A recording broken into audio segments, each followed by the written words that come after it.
I want to show you guys how simple this generator by TACKLIFE is. Real nice unit, not heavy. When I received it, took these two screws off, this popped off, put in 10W30 oil, just like we would use on most of our vehicles, added gas right in here, and that's it. They actually do provide a porthole here for servicing the motor from the top. That's where the spark plug is. But other than that, to start it, simply turn on the choke. And super quiet. You can actually hear me probably talking over it. And that's it. Really simple. Big selection here.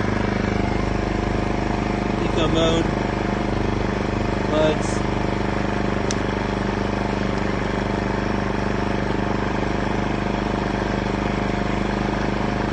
And to shut it off, real simple, just, that's it.